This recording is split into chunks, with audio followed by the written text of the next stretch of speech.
माझ्या चॅनलवर सगळ्यांचं मनापासून स्वागत आहे। तर आज आहे आषाढी एकादशी, वार आहे शनिवार।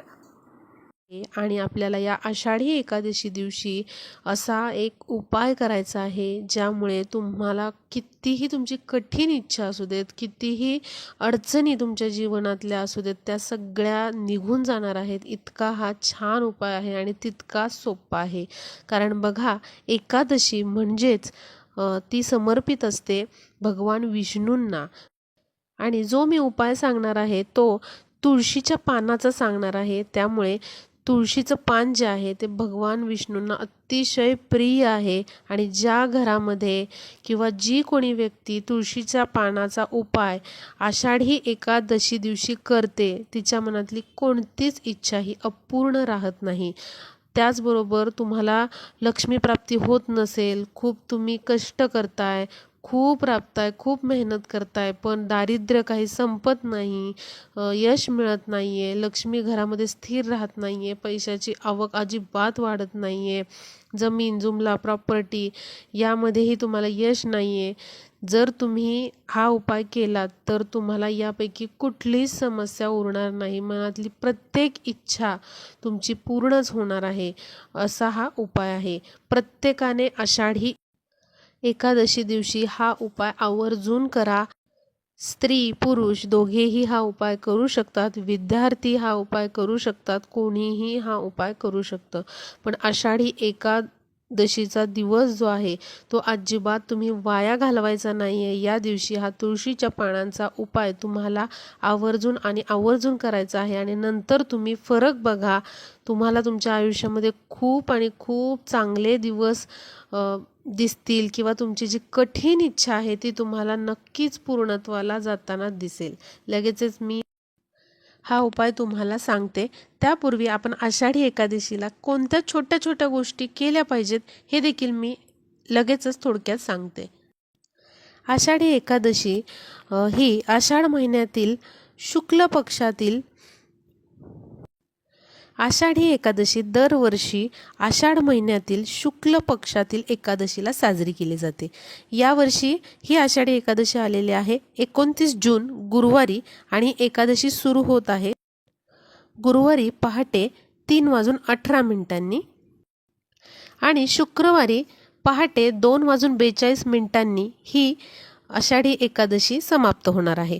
तर या एकादशीमध्ये आपल्याला काही छोट्या छोट्या गोष्टींचं पालन करायचं आहे। बघा, आषाढी म्हटलं की हा खूप मोठा दिवस झाला। आपण विठ्ठल रुक्माईची होईल तितकी सेवा या दिवशी करायला पाहिजे।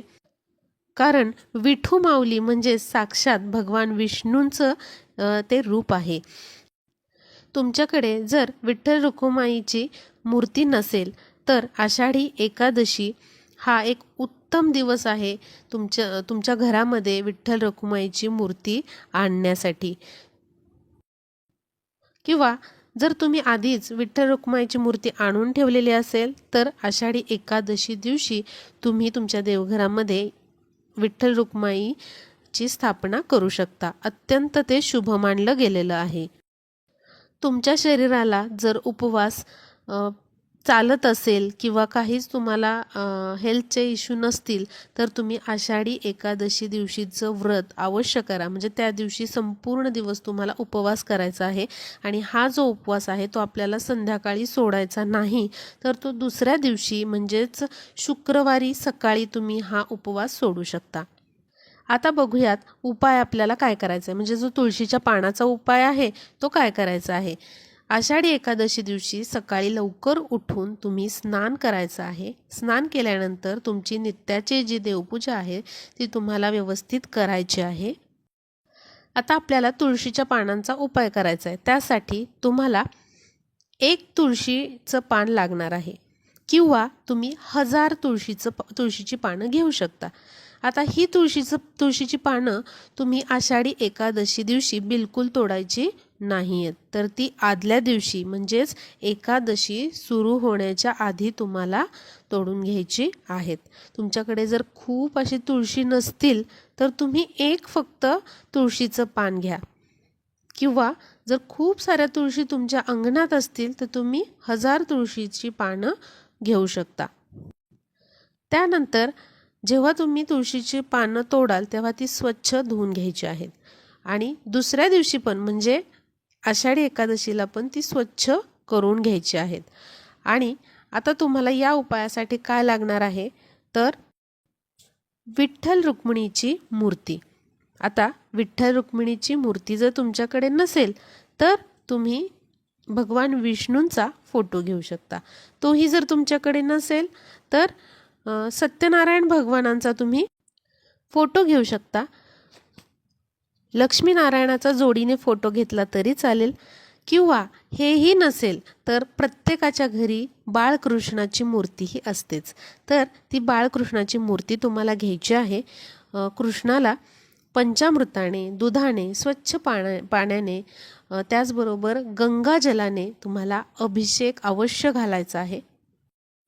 आता गंगाजल म्हणजे काय, तुमच्या घराच्या जवळ नदी असेल तर कुठल्याही नदीचं पाणी तुम्ही घेऊ शकता किंवा मग तुमच्या घरामध्ये जे पाणी येतंय रोज ताजं पाणी घ्या, त्याने अभिषेक घाला. किंवा धार्मिक दुकानामध्ये गंगाजलाची छोटीशी बॉटल मिळते, ते तुम्ही वापरू शकता. जर मिळालंच नाही गंगाजल तर तुम्ही साध्या पाण्याचा अभिषेक घाला, दुधाचा आणि पंचामृताचा अभिषेक श्रीकृष्णाच्या मूर्तीला करायचा आहे. त्याचबरोबर तुम्हाला अजून एक गोष्ट लागणार आहे, ती म्हणजे विष्णू सहस्त्र नामावलीचं पुस्तक. छोटंसं पुस्तक असतं, तुम्हाला ते स्वामींच्या केंद्रामध्ये मठामध्ये मिळून जाईल किंवा धार्मिक पुस्तकांच्या दुकानामध्ये आरामशीर ते मिळून जाईल. तर ते तुम्ही अवश्य घ्या आणि हे घेऊन तुम्हाला तिथे बसायचं आहे. तुळशीचं एक पान हातात घ्यायचे, उजव्या हातात घ्यायचे तुम्हाला आणि विष्णू सहस्त्र नामावलीमधलं विष्णूंचं पहिलं नाव घ्यायचं आहे आणि ते जे तुळशीचं पान आहे ते तुम्हाला श्रीकृष्णाला अर्पण करायचं आहे. किंवा विठ्ठल रुक्मिणीची मूर्ती जर असेल तर विठ्ठलाच्या पायापाशी तुम्हाला ते अर्पण करायचं आहे. जर फोटो असेल भगवान विष्णूंचा तर फोटोला तुम्हाला ते तुळशी पान अर्पण करायचं आहे. मग तुम्ही असं 1000 जर पानं घेऊन बसलेला असाल तर तुम्हाला विष्णू सहस्त्र नामावलीमधली 1000 जी नावं आहेत ती घ्यायची आहे आणि एक एक पान घेऊन एक एक पान तुम्हाला तिथे अर्पण करायचं आहे. आता समजा एवढी पानं नाही आहेत, फक्त एक पान तुम्ही घेऊन बसलेला आहात, तर काय करायचं आहे, उजव्या हातामध्ये ते पान घ्यायचं आहे, वरून डावा हात ठेवायचा आहे आणि संपूर्ण विष्णू सहस्त्र नामावली तुम्हाला पठण करायची आहे. आणि त्यानंतर तुम्हाला ते एक तुळशी पान जे आहे ते विठ्ठलाच्या चरणी किंवा मग श्रीकृष्णाच्या चरणी अर्पण करायचं आहे किंवा फोटो असेल तर फोटोला अर्पण करायचं आहे. आता समजा तुम्ही 7 पानं तुळशीची घेतली किंवा 11 घेतलेली आहेत तर काय करणार, तर पहिलं नाव घ्यायचं, ते पान अर्पण करायचं, दुसरं घ्यायचं, ते अर्पण करायचं. समजा 11 अशी पानं आहेत आणि 11वं जेव्हा पान घेणार तेव्हा काय करायचं आहे, तुम्ही दोन्ही हातामध्ये ते पान घ्यायचं आहे, 11वं नाव घ्यायचं आणि सगळी जी पुढची नावं आहेत विष्णू सहस्त्र नामावलीमधली ती घ्यायची आहेत आणि नंतर ते पान अर्पण करायचं आहे. आता जेव्हा तुम्ही या सेवेला किंवा या उपायाला सुरू करणार आहात म्हणजे विष्णू सहस्त्र नामावलीचं जेव्हा तुम्ही पठण करणार आहात त्याच्या आधी तुम्हाला काय करायचं आहे, संकल्प सोडायचा आहे. संकल्प सोडायचा म्हणजे काय, उजव्या हातामध्ये थोडेसे तांदूळ घ्यायचे म्हणजेच अक्षता, एक फूल घ्यायचं, तुमची काय इच्छा आहे, मनोकामना आहे ती तुम्हाला भगवान विष्णूंना तिथे बोलून दाखवायची आहे आणि माझी ही इच्छा लवकरात लवकर पूर्ण करा असं तुम्हाला काय करायचं आहे, त्यांना सांगायचं आहे आणि नंतर या सेवेला तुम्हाला सुरुवात करायची आहे. आता आषाढी एकादशी दिवशी तुम्ही कोणत्या वेळेला हा उपाय करायचा, तर तुम्ही सकाळी ब्रह्ममुहूर्तावरती हा उपाय करू शकता किंवा मग तुम्ही संध्याकाळी हा उपाय करू शकता, दुपारी देखील करू शकता. पण ब्रह्ममुहूर्त किंवा मग तुम्ही 10च्या आत हा उपाय जर केला किंवा मग तिन्ही सांजेच्या वेळेला जर हा उपाय केला तर तो खूप जास्त प्रभावी बनतो. त्यामुळे सकाळची वेळ जी आहे किंवा मग तिन्ही सांजेची जी वेळ आहे त्या वेळेमध्ये तुम्ही अवश्य हा उपाय करा. कारण आषाढी एकादशीला जर तुम्ही असे हे उपाय केले तुळशी पानाचे तर त्यात आपल्याला प्रचंड चांगलं फळ देऊन जातात. त्यामुळे हा दिवस अजिबात आपल्याला चुकवायचा नाही.